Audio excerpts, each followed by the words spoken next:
Hello, and welcome to Optimized, a marketing performance podcast brought to you by the Multifamily Media Network. I'm Janet Rosseth, your host, and a 25-year veteran of multifamily marketing. This podcast is going to challenge you to reach 1% better somewhere in your daily life, and optimizing is how we'll do that together. Whether it's bringing your personal best to your work and life, building efficient work processes, uncovering new trends, or making sense of meaningful data, we'll dig in together and find that 1%. Hey friends, welcome to another episode of Optimized, a marketing performance podcast. I'm your host, Janet Rosseth, founder and CMO of Cadence Marketing Solutions, and bringing you conversations to help you achieve 1% better. I'm super pumped about our guest today, Trevor Park. Hi, Trevor. Hey, how's it going? Good. Trevor's fresh off of Apartmentalize, and he is also crushing a new role in the industry. And we're ready to just unpack Apartmentalize and what's happening in marketing out here in multifamily. Trevor, you want to give us some backstory on what you're up to? Yeah. Just recently, I launched a new consulting company called Uni Marketing. We basically do everything end-to-end marketing and go-to-market support and sales enablement. So helping a lot of PropTech companies really do the outreach that they need to do in order to see solid, sustainable growth, but then also building unique experiences for those companies to have unique touch points for clients and prospects and how they kind of interact in that space. And then also giving them some understanding is like multifamily is a unique industry. It's not one that's typical to other companies that have SaaS products. And so having that understanding and how we navigate that through a relationship lens versus just a being present lens, I think is super important, but also not something that people can typically tap into right away. And so that's where I kind of come in, is I help support all of that. Have a good group of clients that I'm working with now and looking to expand a little bit more. We have 10 contractors that help work with me on all different levels, from design to booth building to tech support to whatever. And so we do a lot of really cool stuff over the last... Nobody better suited for that specific role than you. I think we were just talking when the mics were off that every time I talk to you, I learn something new about you that I never had any idea about. Yeah. So you are the unicorn of the industry. I'm just going to call it like it is. We turned on the cameras, and Trevor's got art all around him on all sides, and some that isn't even hung yet that you showed me from behind. And, you know, you've got this whole history, not just in the industry, but art and architecture. How many years have you been in the industry? I think probably coming up on 12. Okay. When my wife and I, we moved up to Seattle from California after living there for a couple of years, and did a quick stint in banking and finance, and then shifted right into multifamily at Greystar. So yeah, we probably are coming up on 11, 12 years. Greystar, then Pinnacle. Then I went to the brokerage side, and I helped launch the second headquarters for Compass. And then jumping out of that, went into the PropTech side with Remarkably. Pandemic hit, shifted into consulting while the pandemic happened. BetterBot scooped me up. And then there's been a number of partners that I've worked with over the years from BetterBot on, and helped with Rent Dynamics and the acquisition by Entrada, and then Digital most recently. And so, yeah, it's been a whirlwind, but I love it. I think it's been a lot of fun. You are a smooth transitioner. I keep it more so. I think the part that is smooth is I usually just don't talk about it on social all that much. Just to like changing jobs or like announcing a new thing. I usually just like most recently, Andrew actually is the one that spilled the beans from Social Media Summit. He changed my title and added the company name to me being on the attendee list. And that's where people started texting me being like, what is this company that you're tied to? What are you up to? What is this? So that's kind of how it rolled out. And I've just kind of kept it a little bit more on like the subtle end, because it's just nice to be able to grow organically. Yes. And I don't really have to like hunt for business at the moment, because I have some amazing clients that have stuck with me since day one. And we've been doing some really cool stuff together. So it's just been Right? kind of sustainable. I get it. It's kind of hard, like finding that right moment where you want to put it out there into the universe, you want to announce it, but you also kind of want to have something behind it Yeah, to say, here's what I'm actually doing.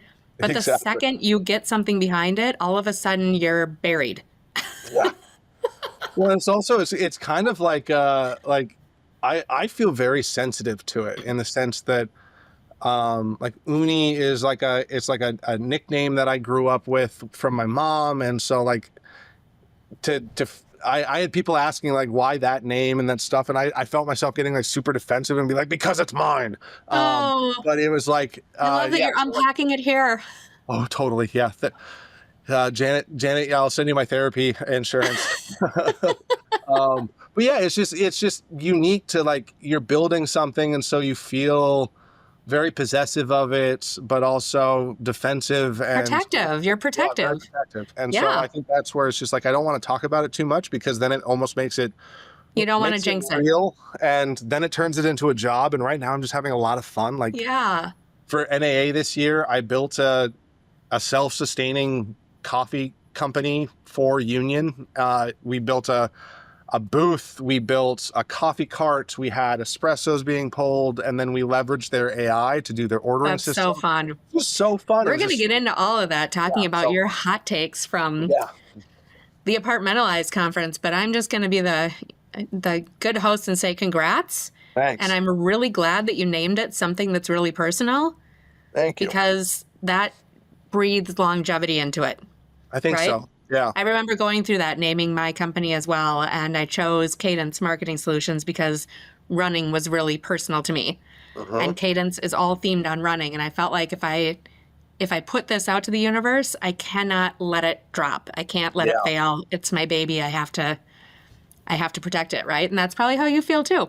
Exactly. Yeah. And how cool that you come with this art and this architecture and this name that has, ties all the way back to your mom and as a little kid. And here you are, barely have spoke of it.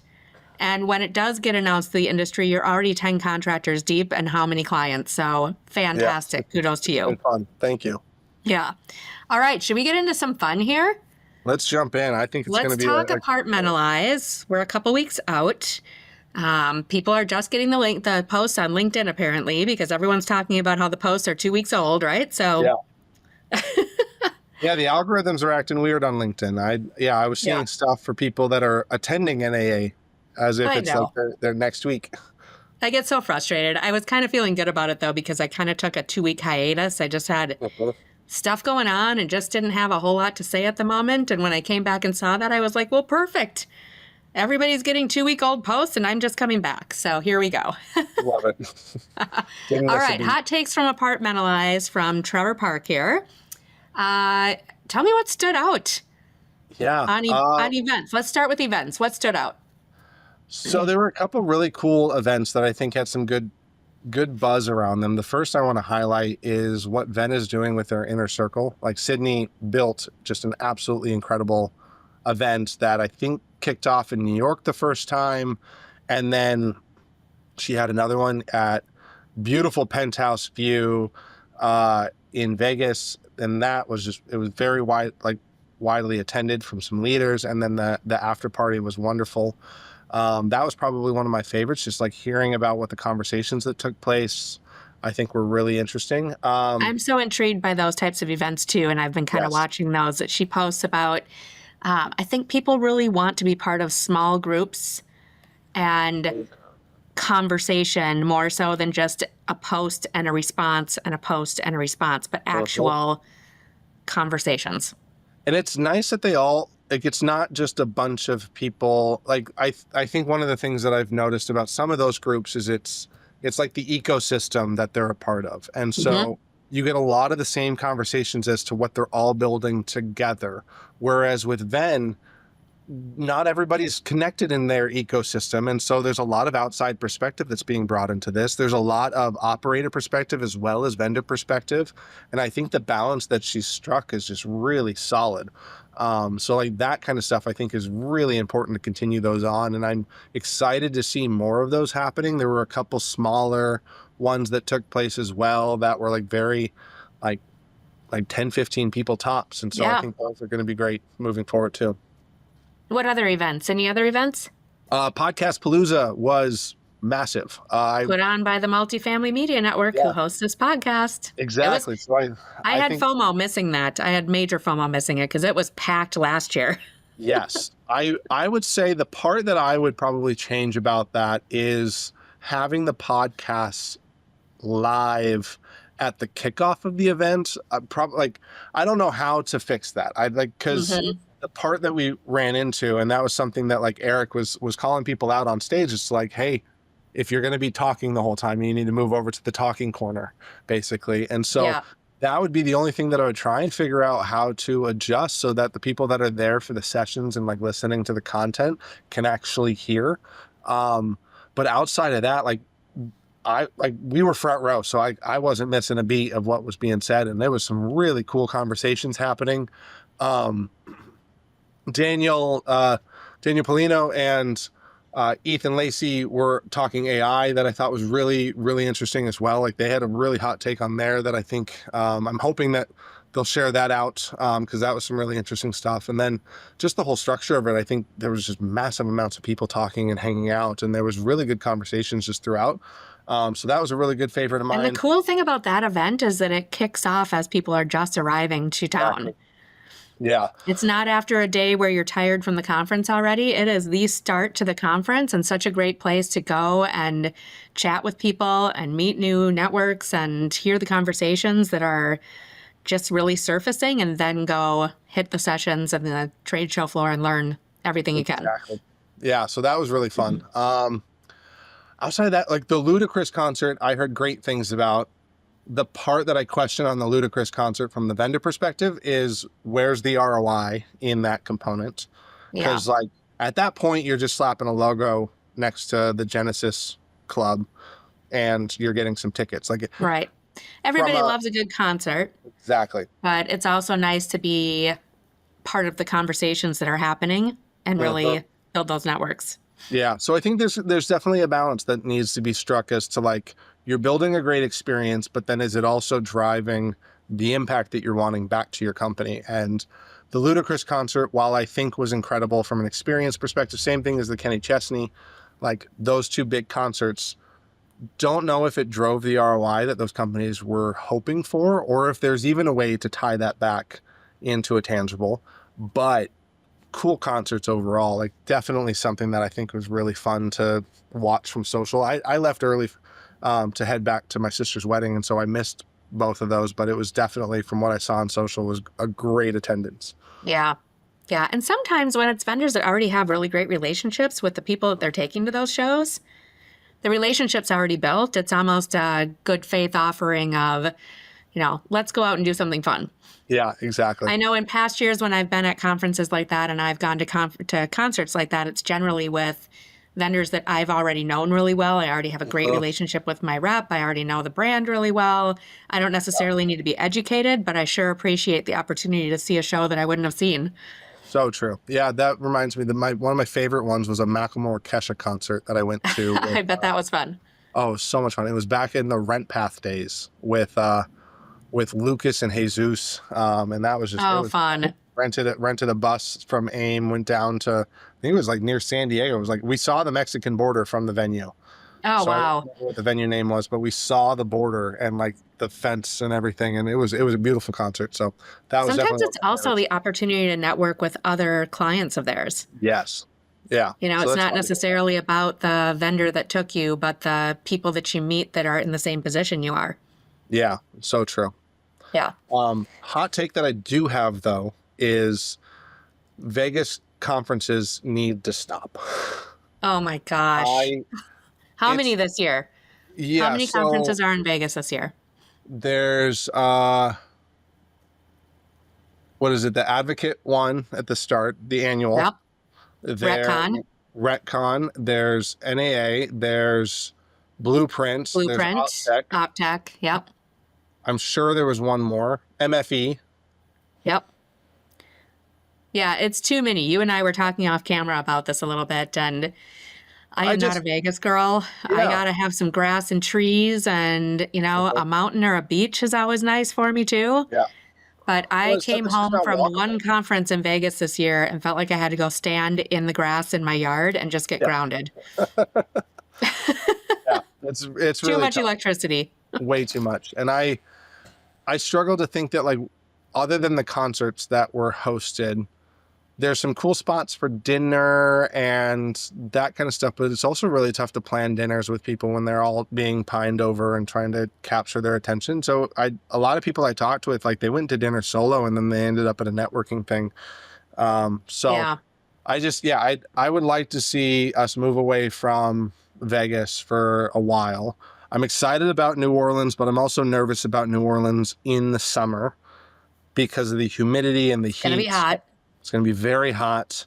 I love New Orleans outside of Bourbon Street. I think there's some really cool stuff to do in New Orleans outside of that. Like Sazarek's house is awesome. Alligator Tours, also awesome. So I think there's going to be some fun stuff that's going to Aren't really there some good ghost tours there too? Yes. Yeah. There's some really, like, there's going to be hundreds of stuff to, like, build and do and, like, create some really unique experiences that are just not centered around, like, drinking, but, like, going and doing, like, really cool Cajun based activities. I think will be a lot of fun. Yeah. Yeah. It'll be good to see something different. Yeah. How about Apartmentalize sessions? Any hot takes on the sessions? Subjects or most talked about? I didn't hear events? any buzz about sessions other than the people that were hosting them or, like, participating in them. Didn't really hear a lot. The polls that I saw of people of, like, that were asking of, like, what do you like most about Apartmentalize? Everything was 80% in favor of the expo. And then there were some people that were interested in sessions and that kind of stuff. Like the keynote, I heard great things about the keynote, but I didn't hear any buzz about sessions post-session. So I'm not sure. It'll be interesting to hear. I have a couple of marketers that are coming on to chat a little bit too. And from what I've heard so far, I feel like marketers were encouraged by the tracks that were provided for them because it's typically been really driven towards roles for maintenance, property managers, leasing, executives, but marketing always gets that little sliver, which is where it's usually an easy choice to go to AIM versus Apartmentalize for marketers, unless your company is bringing multiple people, and then it's kind of nice to be there together. But from what I've heard from marketers, that felt like there was more variety in terms of levels of sessions for levels of experience in the industry. Yeah. And content that was meaningful too, because the marketing role was the lowest it had ever been in terms of the attendees. Really? And so like if you compare last year versus this year, it was like a difference of 1,000 in terms of marketing. Wow. And that's important information. Yeah. And like, I want to touch on that for a minute because both you and Daniel Polino hosted networking sessions outside of the event for marketers. So it felt to me from an outsider, again, FOMO, didn't go. It felt to me like marketers were having a moment that we're doing better at getting together and seeking each other out because the role that we play in operations in marketing is really siloed. Yes. So seeking each other out at conferences and building those networks is so critical. I agree. And I host the Marketing Leaders Roundtable for Revise, and that was where we were, and that's vendors only on that side. So like we had a great showing of marketers on the vendor side at my meetup. But I think one of the things that is unique is there's not a lot of operator-centric roundtables that are going on that are put on by the conference, because I think in order to do that, you have to have somebody that's fronting the bill. Yep. And you have to have somebody that's like covering the cost of the venue or covering the cost of lunch or whatever it is, because the operator side, like I don't think anybody would really get a budget approved to be like, hey, can I have $50 to go buy myself lunch with a group of these people?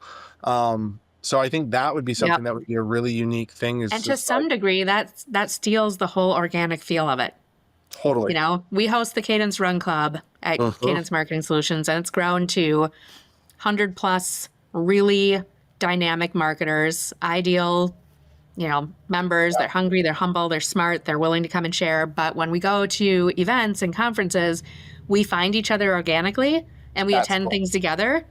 And it doesn't have to be a hosted and sponsored event in order to really work well.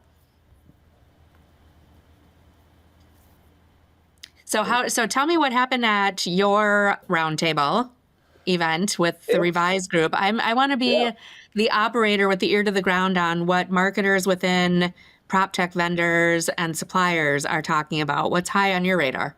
It was a big therapy session. Ours usually is too. Yeah, and I think one of the things, and this was something that I saw pretty common actually on LinkedIn across the board, as to like recognizing the work that goes into this conference. Like I showed up on Sunday in Vegas, or Monday in Vegas. I drove down on Sunday, got in Monday, and it was a full out sprint Monday, Tuesday, Wednesday to get the conference together. And what was interesting is Wednesday morning, it was only 70% complete. Oh, wow. So there were still tons of booths that were vacant, a lot of stuff still like in chaos mode. There were banners that still weren't put up. Like there were things that definitely I appreciated all the posts that were flying around LinkedIn about the effort that marketers go through to get those booths together. It is nuts. And I put together 3 booths this year, and witnessing what people were struggling with just a single booth.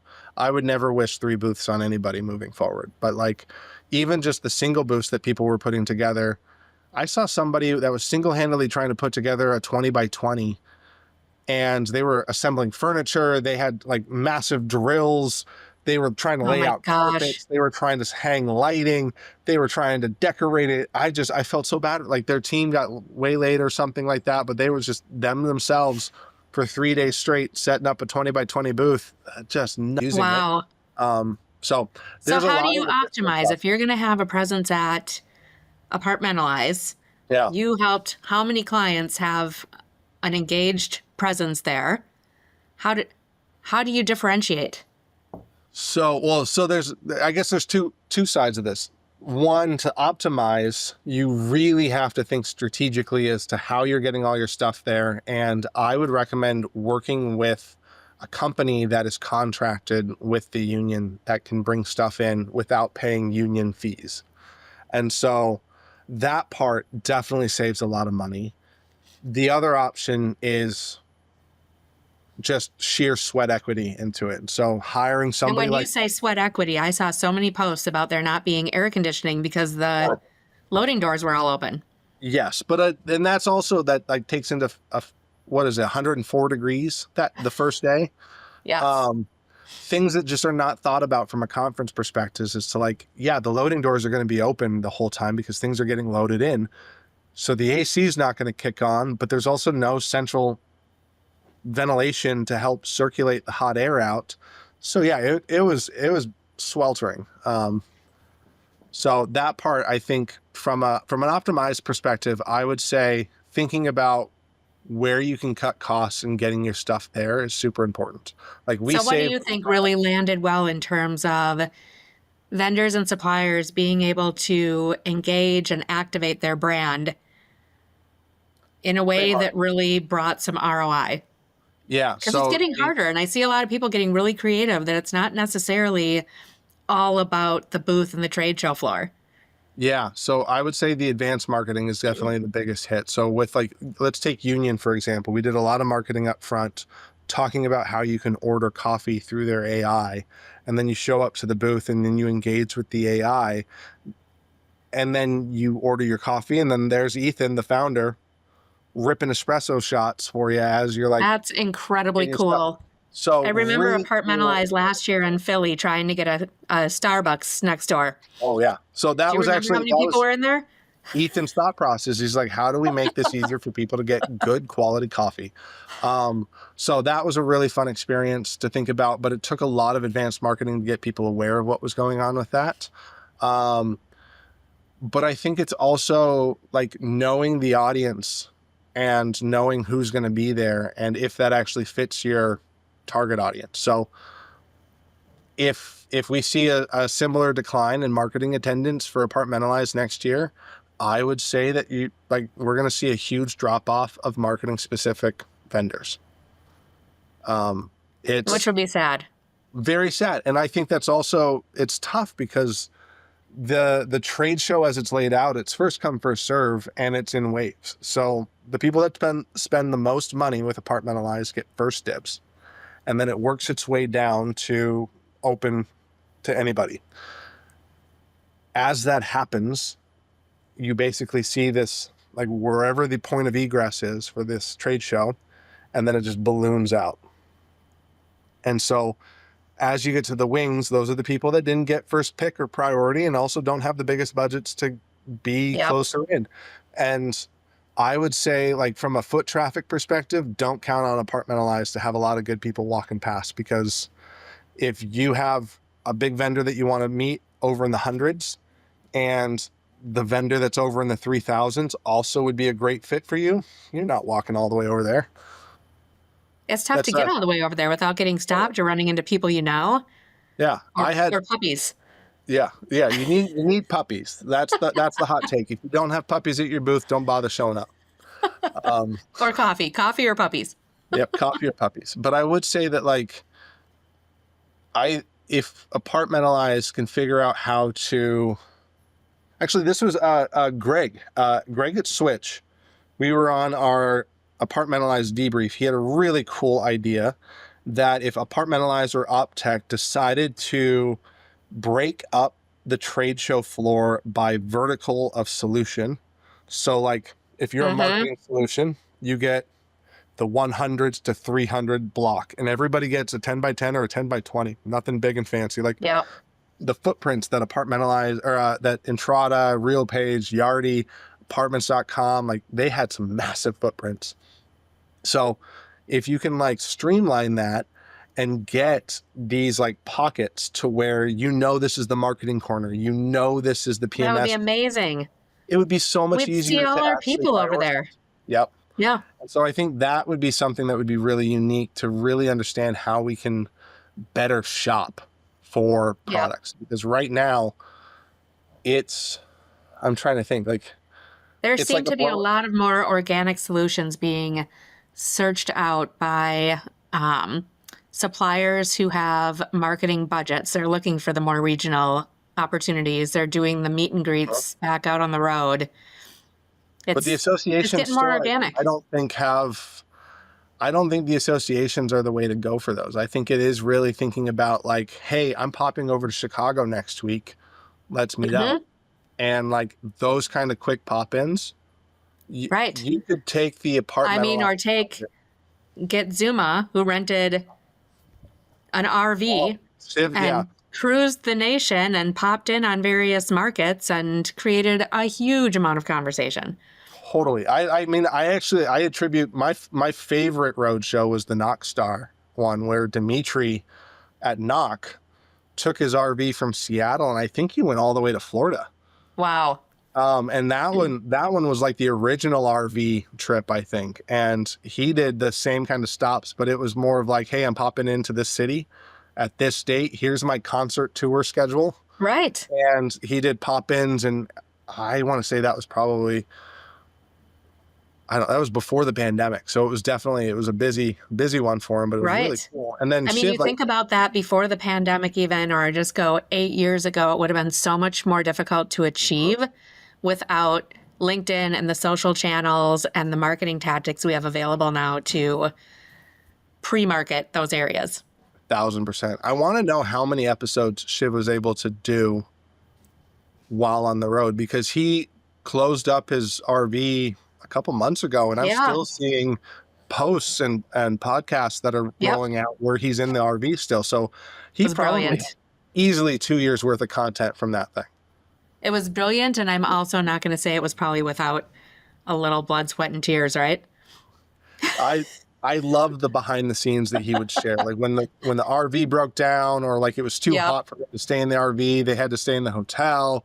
Like all of that stuff, I think, was just so brilliant to show. Like, yeah, this wasn't a seamless experience. Right. It had its bumps. And some hazards. He did it really well. Yeah, he really did.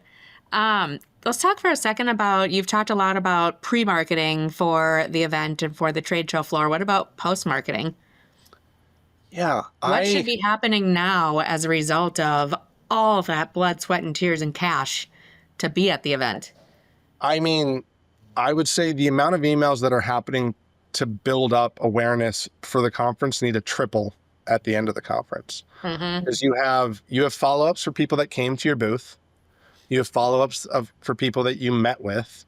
And then you have all the people that you didn't get a chance to meet with that are still within your target audience.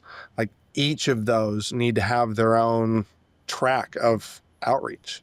Right. And so the people that are like complaining about their inboxes being full, the parts that I really appreciate is the content that I was seeing come out via email was way more targeted, of like, hey, Trevor, like I got emails from people that were like, hey, Trevor, I see that you're a marketer and you're going to be attending Apartmentalize. Here are like 10 things that I think need to be talked about on the marketing perspective. Do you agree? And it was really cool. Same thing on the post end. Like, if you're segmenting your audience by their roles and the touch points that you had with them or didn't have with them, I think that's going to be really important post event, but definitely increasing the volume to make sure that the ones you didn't get a chance to meet with really know your name by the end of it. Right. I feel like so many PropTech vendors release new features at Apartmentalize. That was one of my biggest components of FOMO too, is just, there's going to be so many new releases that I'm going to be in the dark on until after everyone gets back. I think it's great to obviously have some buzz to drive towards your booth. But one of the things, Mike Wolber actually, when we went to Apartmentalize right before the Entrada acquisition, we were going to do a lot of like promotion around some of the feature releases that were coming up for Apartmentalize, and we actually did it earlier. So we launched a lot of our features about a month early and promoted them leading up to it. So there's already buzz that's happening. Right. Everyone wants to come and talk about it. Exactly. And I find that was like way more successful in terms of like people have already heard what's going on and they just had a chance to meet with you. It created a lot of buzz well enough in advance. So I like that approach. Yeah, that's a good approach. Anything else on hot takes? Let's see. I'm dying to move into your predictions in the industry. We talked about some predictions, some wish list items for future Apartmentalize. Maybe some predictions on the marketing attendance end of it. But what are your predictions? What do you think is going to happen between the operator and supplier side in the next year? Where are we headed? One of the first predictions that I think I want to dive into is the operator side. You can definitely tell like this year was like shrinking budgets in terms of travel budgets. And so I think one of the things that I'm hoping to start seeing more of is more operator-centric conferences. So like I think about Zed, that was, what was it, last week? ZRS's conference, I think it was last week or so. Conferences like that where there's a lot of focus in bringing your vendors to your entire team. And I think about like MME, like that was a conference that came from the brainchild of Bozzuto. And they opened it up to more networks and more of the industry, but it started with the idea that Bozzuto wanted to be able to bring their vendors into one spot. And I think by doing stuff like that, where operators can say, hey, I want to bring my entire team into town. Does anybody want to show up and talk shop with them? And then having different tracks. And we did that when I was at Pinnacle. We did kind of a reverse trade show of sorts where we brought everybody that we worked with in our entire vendor management. We gave them an option to come in. We kept it very low cost. Like we weren't charging different tiers or different tracks. Everybody came in at the same rate. And then there was the reverse trade show of sorts. And then there was an networking event afterwards. Kept it very simple, very clean. And then the following day, we had like a big debrief with the entire team where we talked about what did we learn? What did we like? What did we not like? What do we dig into further? And I think if operators start thinking about it from that perspective, it would be a huge game changer to be able to see them really focus on what their tech stack is, what works for them, what their teams are providing feedback on. The synergy with teams too. Exactly. And then be able to like maybe even like catapult that into budget season to where, hey, we met last week with every single vendor that we have ever worked with or is like approved to work with us. Here are the things that we're banking on and here are the things that we might be going away from. Let's dive into our budgets for next year and figure out how that all fits. Right. I think that's been such an important topic this year too. So many operators that are trying to streamline their tech stack and reduce redundancy. And in order to do that, you really almost have to sit down with every vendor you're using and understand all of their capabilities. Yeah. So often we sign on a contract with a vendor and we launch and then we don't look back. And they've launched so many new features or improved elements of the product, or, you know, they're now integrated or interacting with other solutions that you have. And it's hard to pay attention to all those components. Oh, it's very tough. And I think that part's also important to have like those check-ins once a year It's with your critical. like, if you're not having annual meetings with your vendors to really dive into what are we utilizing and what are we not, and what are we paying for versus what are we not. No two integrations are created equal from the start. Not and at when you all. leave an integration in place without looking at it or auditing it for several years at a time, there's breakdown. Yes, 1,000%. It's one of the biggest services that we provide for consulting clients is reducing friction. Yeah. I am interested from the supplier side, the vendor side, the part that I'm trying to figure out most of is the transparency and integrations. And there's a lot of cost now that's associated. I don't think any major PMS is free to integrate with anymore. I think Entrata was like the last domino to fall, and now they charge as well. And some of them are super expensive, some of them are not. But I think that's also something that we need to be more transparent on, is the type of integration we have with these centralized products.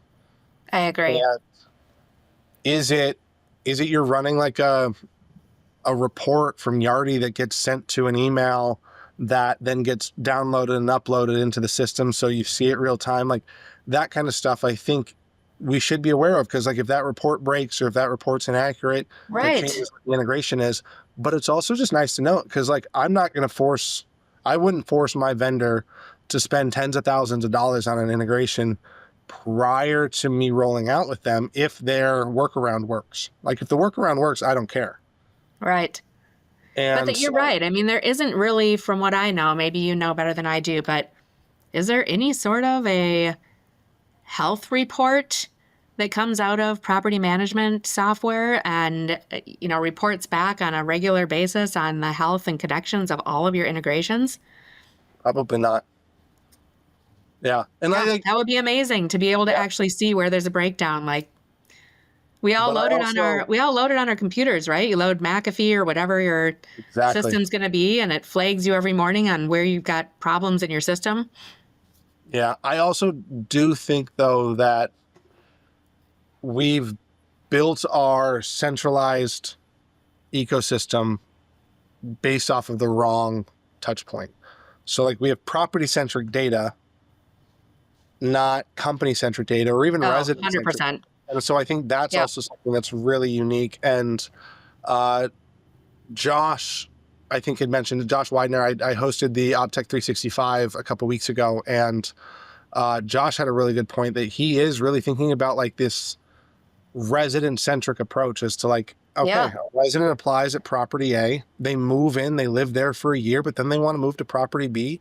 It's not a whole reset. It's just that has been a conversation that's been brewing for, gosh, I think Mike Whaling and I started having this conversation 15 years ago. Yeah.